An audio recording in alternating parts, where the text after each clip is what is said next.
5 star hotel में आयोजित किया गया था, जिसमें मुख्यमंत्री को आकर संबोधित करना था। वो राज्य स्तरीय मीटिंग थी और उस सारे मीटिंग के संयोजन का दायित्व मुझ पर सौंपा गया था। अधिकारी होने के कारण उन सारी चीजों का ध्यान मुझे रखना था जो मुख्यमंत्री की उपस्थिति में संपन्न करना होता है, जिसमें और मंत्री भी थे, सरकारी अधिकारी थे और ये सारा का सारा जो एक बहुत उच्च अधिकार प्राप्त समारोह को आयोजित करने का दबाव होता था, वो दबाव मुझ पर था। इस दबाव के बीच मेरी नजर एक एक व्यक्ति की हलचल पर हुआ करती थी कि कौन किस तरह से चिंतित है, व्यवहार कर रहा है। मैंने देखा कि होटल का जो मैनेजर है वो सबसे ज्यादा चिंतित है। उसको कारण यह है कि उसको डर था कि यदि थोड़ी भी चूक हो गई तो उसकी नौकरी भी खतरे में जा सकती है। इसलिए वो दबाव में पूरी सतर्कता के साथ अपने काम में समर्पित था। उधर मुख्यमंत्री के पीए की ओर से हर 10 मिनट पर कोई न कोई परिवर्तन होता हुआ संदेश आता था। उसमें मंत्री के खान पान की जो व्यवस्था थी उसको लेकर विशेष रूप से सूचनाएं आती रहती थी और अंतिम सूचना जो आई वो ये कि आज मुख्यमंत्री महोदय केवल सरसों की साग और बाजरे की रोटी खाएंगे। उनको 5 स्टार होटल का कोई खाना नहीं चाहिए। अब ये बड़ी दिक्कत हो गई। यदि आप लोगों ने वो कहानी देखी होगी, फिर उसी पर से वो कहानी बनी है और बड़ी मुश्किल हो गई उस होटल मैनेजर की कि ऐसा खाना बनाने वाला उनके होटल में कोई शेफ नहीं था, रसोइया नहीं था। तो उसने अपने सभी लोगों से बात की और एक ने कहा कि एक स्त्री ऐसी है जो परिचित है उसके और वो आकर ये काम कर सकती है। उस झोपड़ी में से उस स्त्री को बाकायदा गाड़ी भेजकर बुलाया। पूरे झोपड़पट्टी में एक प्रकार की दहशत फैल गई कि ये गाड़ी आई क्यों उनको लेने के लिए। तमाम तरह की जो सामाजिक, आर्थिक जो और राजनीतिक जो स्थितियां होती हैं वो वहां पर उपस्थित होती हैं। वो आई, आने के बाद उसका इस तरह से स्वागत हुआ जैसे कि कोई मुख्यमंत्री की बड़ी महत्वपूर्ण व्यक्तित्व हो और वो अपने काम में लग गई। उसने अपना काम किया, सब्जी बनी, बाजरे की रोटी बनी और मुख्यमंत्री ने उसका स्वाद लिया और बड़े ही प्रसन्नता से वो गए। उन्होंने तारीफ भी की। ये बिल्कुल छोटे में बता रहा हूँ, पूरी कहानी नहीं सुनाऊंगा। अब मैनेजर के सामने एक उदार भाव जागृत हुआ कि इस औरत के कारण, अब देखिए हिंदी में कितने शब्द हैं, औरत, स्त्री, महिला, ये तीनों अलग अलग व्यक्तित्व को रेखांकित करते हैं। स्त्री अलग व्यक्तित्व को रेखांकित करता हुआ शब्द है, औरत और भी शब्द है, महिला और भी शब्द है। ये तीनों शब्द अलग अलग क्लास के हैं, क्लास के। स्त्री सामान्य शब्द है। औरत कहने के बाद ऐसा लगता है कि कम पढ़ी लिखी है या पढ़ी लिखी नहीं है। महिला कहने के बाद ऐसा लगता है कि वो भद्र समाज की। ये शब्द भेद समाज में उपलब्ध है। उसको उपहार स्वरूप एक बड़ी टोकरी में बचा हुआ सारा खाना दे दिया गया। आप लोगों को पता होगा कि 5 स्टार होटल्स में शाम को बहुत सारा खाना बचता है। एक तो खाते खाते लोग छोड़ जाते हैं बहुत सारा चीज, और बहुत सारी चीज नहीं खपती वो भी बचती है, और वो इस तरह से कभी अनाथ आश्रम में, कभी और जरूरतमंद लोगों तक वो पहुंचाया जाता है। कई लोग उसकी बिक्री भी करते हैं, बड़ा एक अलग विषय है।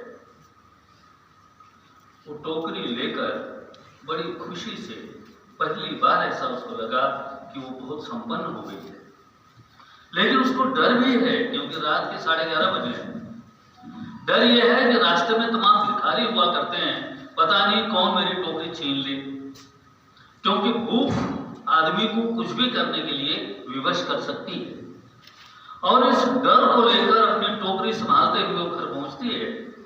घर पहुंचने पर बड़ी अजीब सी स्थिति होती है कि पति जो है आमतौर पर शराब पीकर आता है, बच्चों से उसका बहुत संपर्क है नहीं, और बच्चे भूखे हैं, मां के आने का इंतजार कर रहे हैं। और जब वो टोकरी रखती है वहां, तो जिस तरह वो झपटते हैं उस टोकरी पर, उसका चित्रण उसमें है कि भूख और अन्न के बीच जो रिश्ता होता है मनुष्य का, और उसमें जो अभाव है परिवार में, जो गरीबी है, उसको लेकर जिस प्रकार का जीवन वो जी रहे हैं, वो उसका, और वो खुद नहीं खाती, वो इंतजार करती है पति के आने का, जब भी आएगा तब वो खाएगी। 3-4 बच्चे हैं, सब खाकर तृप्त हो गए और उनको खाना इतना अच्छा लगा। और इस बीच वो बताती है कि आज बड़े साहब होटल में आए थे और उनके लिए खाना बना था, और वो प्रसन्न हुए और इसलिए इतनी सारी दूसरी चीजें उन्होंने टोकरी में दी। तो सबसे छोटा बेटा उसको पूछता है, साहब फिर कब आएंगे मां? ये वो कहानी है। मैं ये बताना चाहता कि कोई भी कहानी जब लिखी जाती है तो केवल हवा में नहीं लिखी जाती, उसके पीछे एक अनुभव होता है। सबसे पहली कविता जो मैंने लिखी तब मैं मैट्रिक में था, आप लोगों से भी छोटा, और हमारे पिताजी की ट्रांसफर एक शहर से दूसरे शहर में हो गई, और बहुत दूर, हम मध्य प्रदेश में रहते थे, बचपन मेरा वहां भी था। एक छोटे से गांव रामपुर में खेला बढ़ा, आदिवासियों के साथ रहा, और उन्हीं के छोटे से प्राइमरी स्कूल में, सरकारी स्कूल में मेरी पढ़ाई हुई। वहां से उनकी ट्रांसफर जिला स्तर पर हुई, तो एक अच्छी स्कूल मिली, और वो कॉन्वेंट की स्कूल मिली, Saint Xavier's Higher Secondary School. उस स्कूल में पढ़ते हुए मेरे घर के सामने एक मित्र रहे, कृष्णा गुप्ता उनका नाम है, और हमारी दोस्ती बहुत गहरी होती गई। और वो ऐसी वय थी जिस वय में दोस्ती गहरी होती चली जाती है। बाद में दोस्ती के भी मतलब बदलते चले जाते हैं, और व्यवहारिकता देखी जाती है कि किससे दोस्ती करने से हमें कितना लाभ होगा। आमतौर पर कुछ अपवाद हो सकते हैं, थोड़े जी व्याकरण में अपवाद ज़्यादा होते हैं, लेकिन उससे ज़्यादा अपवाद जीवन में होते हैं। हो सकता है बाद में भी अच्छे लोग मिल जाएं, और मिलते भी हैं, ऐसी कोई बात नहीं। वहां से भी जब हमारे ट्रांसफर हो गए, और जो बिछुड़न, उससे दूर होने की कल्पना मात्र से, उस शहर से जहां हम जाने वाले थे, केवल एक बस दिन भर में चलती थी उस जमाने में। आज भी हमारे देश में कई ऐसे गांव हैं जहां एक ही बार बस आती है और वही बस लेकर जाती है, फिर नहीं आती। वो बस आनी थी और मुझे याद आई कृष्णा की, और मैं भागा अपने पिता से अनुमति लेकर कि बस गया और आया। पर गया इतना तो याद था, आने का याद ही नहीं रहा। दोस्त के साथ बात करते करते बस छूट गई, और पूरा परिवार सामान असबाब के साथ वहां बैठा रहा, और दूसरी बस केवल दूसरे दिन थी। पूरे परिवार को मेरी इस गलती का भुगतान करना पड़ा, और मुझे बड़ा अफसोस हुआ। हम उस दिन कृष्णा के ही घर में रहे, और दूसरे दिन की बस से हम हुआ। कालांतर जब मुझे इस बात का एहसास हुआ, तब जो पहली प्रतिक्रिया भीतर से निकली वो मेरी पहली कविता है। इस तरह से रचना जो है वो प्रक्रिया अंदर मनुष्य के चलती रहती है, और जैसी जैसी भावनाओं का की तारतम्यता कहिए, उसका क्रम कहिए, उसके आने का सिलसिला कहिए, जैसे जैसे आगे बढ़ता है वैसे वैसे रचनाएं जन्म लेती हैं। यहाँ बड़ी रचनाकार यहाँ पर उपस्थित हैं, जिनके कविता के बारे में भी कल मैंने कहा था, और यहाँ अनुवादिका भी बैठी हुई हैं, कि बहुत सारी चीजें बिटवीन द लाइन्स होती हैं, जो शब्दबद्ध नहीं हैं, शब्द उनको ढो नहीं सकते, इतने भारी भाव उसमें होते हैं। वो कविता की उम्र भी बढ़ाते हैं और वो कविता का वजन भी बढ़ाते हैं। उस मौन का अनुवाद करना भी अनुवादक की एक चुनौती हुआ करती है। तो ऐसी बहुत सारी चीजें कविता में आती रही। जैसे जैसे कविताएं लिखते गए, मैं आप नई पीढ़ी के लोगों को बताना चाहूंगा कि जब भी हम कोई प्रयास करते हैं जीवन में, तो वो यश को सामने रखकर यदि हम करते हैं तो हमें निराशा होती है। हम सुनते रहे हैं, फल की चिंता मत कर रहे, काम किए जा। तो ये तो बड़ी कभी कभी ऐसी बात समझ में नहीं आती कि फल की चिंता ना करो और काम करो, ये तो उपदेश वाली बात है। अब ये उपदेश वाली बात हर जगह, हर समय, हर किसी को लागू नहीं होती। लेकिन यदि हम सामने उद्देश्य रखकर किसी चीज को करते हैं तो अच्छी बात है, उसकी प्लानिंग तो होनी चाहिए। वो एक ऑफिशियल बात हुई या जीवन की भी बात हुई। लेकिन हमको ये चीज चाहिए, इसलिए हम काम करेंगे, और यदि वो नहीं मिली तो हमारे मन में एक प्रकार की उदासी आती है। इसलिए ये सब रचनाएं लिखते हुए जब मैं भेजता था पत्रिकाओं में, उस समय मैं नागपुर में आ गया था। प्रारंभ में कई दिनों तक मैंने अध्यापन किया, लगभग 10 वर्ष तक। 10 वर्ष तक अध्यापन करने के बाद एक ऐसा अवसर आया, और वो अवसर भी बड़ा संयोग से आया कि मेरे छोटे भाई के जो टीचर थे, उन्होंने एक कतरन महाराज टाइम्स की हमारे छोटे भाई को दी और कहा कि आपके बड़े भाई हिंदी में MA हैं और PhD कर रहे हैं, तो उनके लायक ये विज्ञापन है। तो हमने प्लेन पेपर पर आवेदन कर दिया और वो रिटन टेस्ट का बुलावा आ गया। हम रिटन टेस्ट देकर आ गए और भूल गए। 3-4 महीने हो गए और हमको लगा कि अब सब कुछ समाप्त हो गया, कोई बात रही नहीं। लेकिन अचानक एक दिन इंटरव्यू आया। जब इंटरव्यू आया तो हमारे साथ 2 महत्वपूर्ण लोग थे, थोड़े भी जानते होंगे। एक है घनश्याम अग्रवाल, जो अखिल भारतीय स्तर के बहुत बड़े हास्य व्यंग्य के कवि हैं, और दूसरे कैलाश सेंगर, जो धर्मी रूप में उप संपादक के रूप में धर्मवीर भारती के साथ काम करते थे। हम तीनों, हमारी एक मित्रता थी और हम मुंबई घूमने के लिए गए। इंटरव्यू देने के लिए मुख्य मुद्दा नहीं था, हम घूमने के लिए गए और घूमते घूमते हमने इंटरव्यू दिया। संयोग से वो उस इंटरव्यू में हम चयनित हो गए और बैंक में एक अधिकारी के रूप में मेरा काम शुरू हुआ। तो इस तरह करियर और पत्रिकाओं में जो रचनाएं भेजी जाती थी, पहले 10 रचना भेजने पर 10 की 10 वापस आती थी। उस समय ऐसी प्रथा थी कि आप टिकट लेके लगा लिफाफा, यहाँ प्रकाश जी बैठे हैं, शिवानंद तिवारी, टिकट लगा लिफाफा यदि भेजते हैं तो वापस आती थी रचना 10 की 10। निराशा होती थी, क्या भेजना है।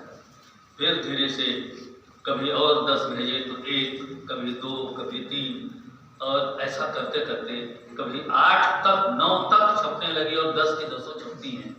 और अभी भेजने की आवश्यकता नहीं पड़ती, बल्कि प्रकाशक और संपादक की ओर से पत्र आते हैं कि आप हमारे लिए लिखिए। तो ये जो संघर्ष है, उस संघर्ष को पार करना होता है। मैं नई पीढ़ी को इसलिए इस चीज का आह्वान करता हूं कि आप हर चीज के लिए, हिंदी के लिए भी मुझे बोलना जरूरी है। मैंने भी हिंदी में ही MA किया, हिंदी में ही MPhil किया, हिंदी में ही PhD की, और बैंक में एक राजभाषा अधिकारी के रूप में शुरू में नियुक्त हुआ, और उसी बैंक ने मुझे प्रमोशन देते गए और लगभग 5-6 प्रमोशन मुझे मिले और असिस्टेंट जनरल मैनेजर के रूप में मैं रिटायर हुआ। आज हिंदी को यदि आप करियर के रूप में अख्तियार करना चाहते हैं तो इससे अच्छा स्वर्णिम समय हिंदी के लिए कभी नहीं था जो आज है। सबसे अच्छी बात तो अनुवाद की है। आप में यदि अनुवाद की रुचि है तो गूगल पर आप अनुवाद कर सकते हैं, और कोई टेक्स्ट गूगल पर आएगा, आप अनुवाद कीजिए और गूगल से ही भेज दीजिए। आप किसके लिए अनुवाद कर रहे हैं आपको पता भी नहीं चलेगा और आपके खाते में पैसे आ जाएंगे। ये करियर के रूप में यदि आप हिंदी को देखते हैं तो ये सुविधा है। आज हाईएस्ट पारिश्रमिक पेमेंट यदि किसी के पास इस देश में है तो वो हिंदी के कॉपीराइटिंग के लिए।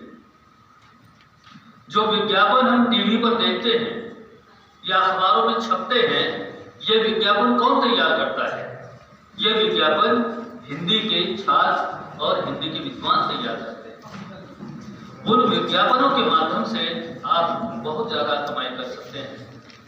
एक एक विज्ञापन के लिए 5-5 लाख तक का रेम्युनरेशन मिला है मैं कहता हूँ, मिलता है नहीं, मिला है। तो ये जो लाभ है हिंदी को लेकर, इस लाभ के प्रति आप लोगों ने सचेत होना है और उस तरह से अपने करियर को आगे बढ़ाना है। नेशनल बुक ट्रस्ट, साहित्य अकादमी, भारतीय ज्ञानपीठ ऐसी संस्थाएं हैं जिन संस्थाओं में अनुवाद करके आपको अच्छा खासा पारिश्रमिक मिलता है। आप उसको करियर के रूप में विकसित कर सकते हैं। आज सीरियल के रूप में इतने ज़्यादा सीरियल्स आते हैं, उसमें यदि आपको ड्रामा में, नाटक में या सीरियल लिखने में यदि आपको रुचि है तो आप देखेंगे कि इतनी उसमें संभावनाएं हैं। भले आपको वो लिखना पड़े, सास भी कभी बहू थी वगैरह वगैरह, लेकिन इस प्रकार के सीरियल्स लिखने में भी बहुत ज़्यादा रेम्युनरेशन मिलता है। थोड़े भी यदि मैं कहना चाहूँ, आज भारत सरकार के जहाँ 100 से अधिक कर्मचारी काम करते हैं, वहाँ एक हिंदी का अधिकारी होता है, अनुवादक होते हैं, एक पूरा यूनिट होता है, 5-6 लोग उसमें काम करते हैं। आज लाखों लोग, लाखों भारत सरकार के विभिन्न कार्यालयों में काम कर रहे हैं, अनुवादक के रूप में, अधिकारी के रूप में। पूरी दुनिया में आज कितने देश हैं आप लोगों को मालूम होगा? 196 देशों में भारत के राजदूतावास है, जिसको एम्बेसीज कहेंगे आप। और इन राजदूतावासों में, हर राजदूतावास में एक हिंदी का यूनिट होता है। उसमें एक अधिकारी, एक मैनेजर और 3 अनुवादक, एक हिंदी सहायक, इतनी 5-6 पोस्ट होती है। ये सब पाने के आप हकदार हो सकते हैं और विदेश यात्राएं भी कर सकते हैं। मुझे कई देशों में जाने का मौका मिला और उन देशों के राजदूतावासों में बोलने का भी मौका मिला भारतीय संस्कृति के माध्यम से। अभी जब मैं यूके में था और जब ये अमृत महोत्सव चल रहा है पूरे देश में, इस अमृत काल में वहाँ जो कार्यक्रम आयोजित किया गया था भारतीय अनिवासी भारतीयों के लिए, हजारों की संख्या में भारतीय लोग वहाँ बैठे थे और वहाँ हिंदी में ये सब काम चल रहा है। सारे कार्यक्रम हिंदी में चल रहे हैं। इंग्लैंड में सारे कार्यक्रम हिंदी में चल रहे हैं। आज इंग्लैंड में, केवल इंग्लैंड में, मैं यूके भी नहीं बोल रहा हूँ, केवल इंग्लैंड में 28 लाख भारतीय कहने के बजाय बांग्लादेश, पाकिस्तान, नेपाल, भूटान, श्रीलंका, ये सबको ईस्ट इंडियन सब कॉन्टिनेंट के भारतीय ही मानिए कि आपस में हिंदी में ही बातचीत करते हैं। 28 लाख लोग वहाँ हैं। वहाँ की स्कूलों में हिंदी पढ़ाई जाती है। अमेरिका के कॉलेजेस में हिंदी पढ़ाई जाती है। अमेरिका में मुझे कोलंबिया यूनिवर्सिटी में बोलने का मौका मिला। वहाँ पंजाबी और हिंदी की श्रेष्ठ लेखिका सुषमा बेदी वो डायरेक्टर थी और सामने बैठे हुए अमेरिकन थे, जर्मन थे और तमाम अलग अलग देशों के लोग थे। वो सब हिंदी में पीएचडी कर रहे थे। और मुझे देखकर बड़ा आश्चर्य हुआ कि जब सब लोग आके बैठ गए और मैं यहाँ बोल रहा हूँ कहानी पर, हिंदी कहानी पर मेरा वक्तव्य था, और एक युवती आई, देखा उसने कहीं भी जगह नहीं है कुर्सी बैठने के लिए, वो सीधे दरवाजे के पास पलथी मार कर बैठ गई। देखने में हिंदुस्तानी नहीं लग रही थी। जब मेरा कार्यक्रम खत्म हुआ तो मैंने सुषमा जी से पूछा कि ये कौन है, क्योंकि ये भारतीय नहीं लग रही। हम कितने भी गोरे हो जाएं और कितना भी मेकअप कर लें, उनकी तरफ गोरे नहीं हो सकते अमेरिकन और इंग्लैंड के लोगों की तरह। पर वो लड़की उस तरह थी जो उनकी जैसी लगती थी, पर उसके संस्कार उनके जैसे नहीं लगे। वो वहां पर कोई पलथी मारकर नहीं बैठ सकता, क्योंकि वैसी आदत ही नहीं होती। वो या तो खड़ी रहेगी या तो घुटनों के बल बैठेगी। बैठने का जो रिवाज है वो ऐसी बैठी। मैंने जब बाद में पूछा तो उसने नाम बताया। आप मुझे भी जानकर हैरानी हुई, आपको आश्चर्य होगा। उसका नाम था सुब्रता होलकर। मैंने कहा ये होलकर तो कुछ हिंदुस्तानी नाम लगता है, पर उधर तो सारे पेड़ पारकर के होते हैं, हो सकता है पारकर भी हो, तो जैसे पारकर है वैसे होलकर है।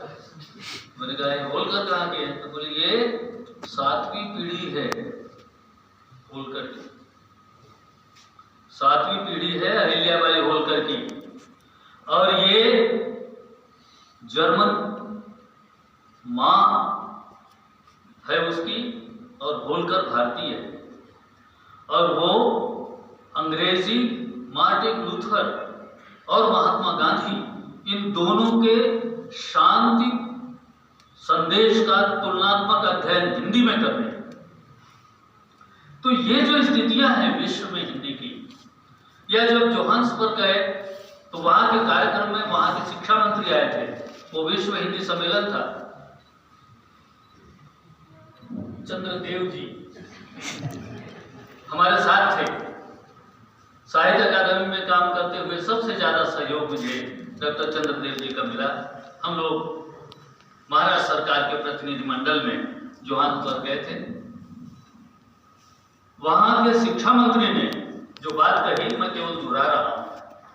उसने कहा आप किसी मोहनदास करमचंद गांधी को वकील बनाकर हमारे देश में भेजिए, हम उसको महात्मा बनाकर वापस ले लेंगे। तो वो जो गांधी जी और दक्षिण अफ्रीका का जो रिश्ता है, जिसके साथ बहुत सारी भाषा जनक चीजें होती हैं। आप लोग हिंदी में हैं तो आपको ये देखना चाहिए कि संभावनाएं क्या क्या है। मैं भी हिंदी का अध्यापक था। आमतौर पर हिंदी पढ़ने और पढ़ाने वाले, क्षमा कीजिएगा, हिंदी पढ़ने और पढ़ाने वाले ये सोचते हैं कि आगे आने वाली पीढ़ी हिंदी पढ़ाएगी। ऐसा ही है ना कि जिनको हम हिंदी पढ़ा रहे हैं वो बाद में हिंदी के ही अध्यापक बनेंगे। ये एक पारंपरिक करियर हुआ। आज हम देखते हैं कि भाषा को लेकर आम लोगों का जो नजरिया है वो बदलता जा रहा है। तो हमको ये देखना चाहिए कि इस बदलते हुए समय में हमें जो प्रतिभा है, जो भी है, उस प्रतिभा का अधिकतम उपयोग हम क्या कर सकते हैं। आज यदि आप गूगल में जाते हैं, गूगल खोलते हैं, तो गूगल में उतनी एंट्रीज मिलेंगी जितनी इंग्लिश में है, हिंदी में भी उतनी होंगी। ये एंट्रीज कौन कर रहा है? हिंदी पढ़ा लिखा, हिंदी का विद्वान। इसलिए आजकल एक नया शब्द चल गया है, उस शब्द को कहा जाता है लैंग्वेज इंजीनियरिंग। वो लैंग्वेज का इंजीनियर है, वो लैंग्वेज का डॉक्टर है, वो लैंग्वेज का वैज्ञानिक है, भाषा वैज्ञानिक कहते हैं। रिटायरमेंट के बाद पूना के सीडैक में मैंने कुछ दिन काम किया। वो सीडैक जो नए भाषा के आने वाले तकनीक को लोगों तक पहुंचाता है। वो तकनीक जो टेक्नोलॉजी है लैंग्वेज को लेकर, उस टेक्नोलॉजी की बात वो करता है। तो उस तरह से आप उस टेक्नोलॉजी में जा सकते हैं। आज उस CDAC में 700 लैंग्वेज इंजीनियर्स काम कर रहे हैं। आप लोगों के पास यदि भाषा शुद्ध है, आपका उच्चारण शुद्ध है, आपकी वर्तनी शुद्ध है, स्पेलिंग सही है, तो आप इस संस्थान में जाकर काम कर सकते हैं। तमाम देश के, हमारे देश के तमाम यूनिवर्सिटीज के लोग आकर वहां काम करते हैं। तो इस तरह से कई ऐसे एवेन्यूज हैं जो छिपे हुए हैं, हमको उसकी जानकारी होनी चाहिए।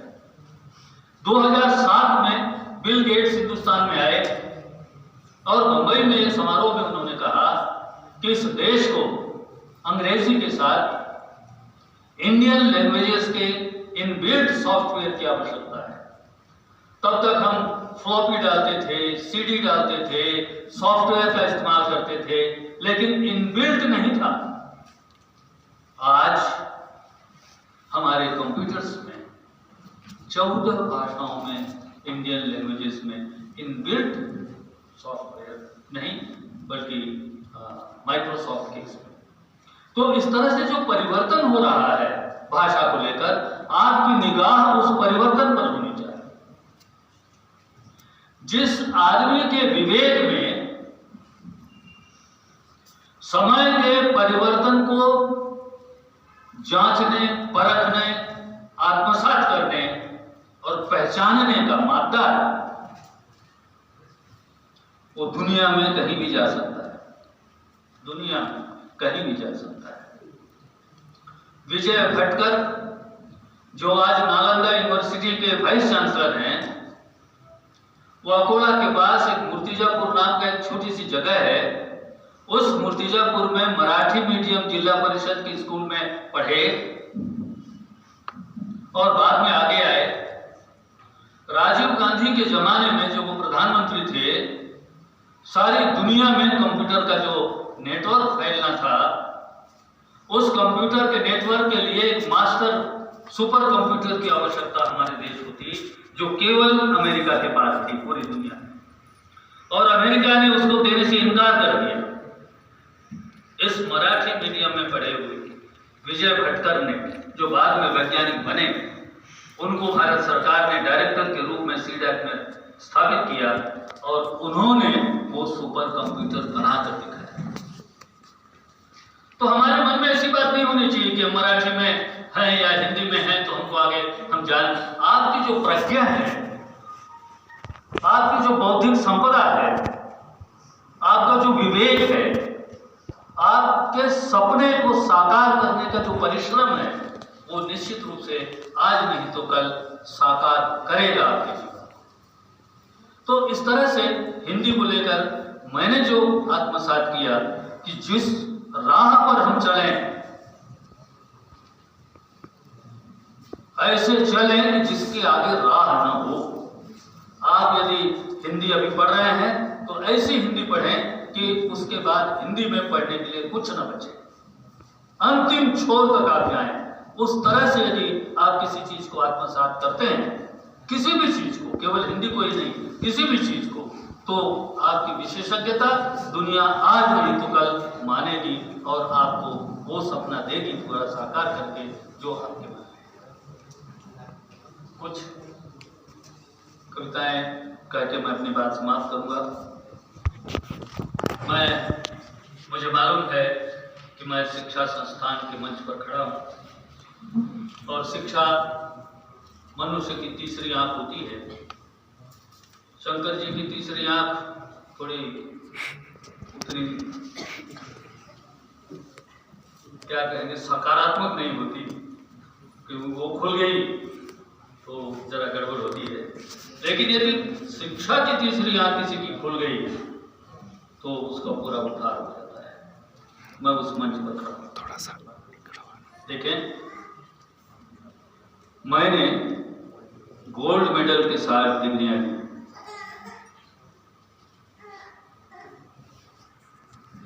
बहुत छोटे लोग भी पढ़ने के लिए आ गए कॉलेज में, समझ रहा है। मैंने शिशु से शुरू हो रहा है कॉलेज। मैंने गोल्ड मेडल के साथ डिग्रियां ली। मेरे देश ने मुझे आधी पगार पर मास्टरी दी। ये भी रचना प्रक्रिया का एक हिस्सा है। सामने व्यवस्था के शीर्ष पर पहुंचे हुए व्यक्तित्व यहां पर बैठे हुए हैं। मैंने गोल्ड मेडल के साथ डिग्रियां ली, मेरे देश ने मुझे आधी पगार पर मास्टरी दी। फिर मैंने यूनिवर्सिटी बंद करवाने की लीडरी की, फिर मैंने यूनिवर्सिटी बंद करवाने की लीडरी की। मेरे देश ने मुझे एजुकेशन मिनिस्ट्री दी, मेरे देश ने मुझे ये राजनीतिक जो सच्चाइयां हैं उसको भी हम नजरअंदाज नहीं कर सकते, समय कोई भी हो। और दूसरा देखिए, राजनीति को सब लोग भला बुरा कहते हैं, पान की दुकान से लेकर तो टीवी के बक्से तक सबका यही रात और दिन का काम चल रहा है। इसलिए मैंने पिछले 4-5 महीने से टीवी देखना बंद कर दिया।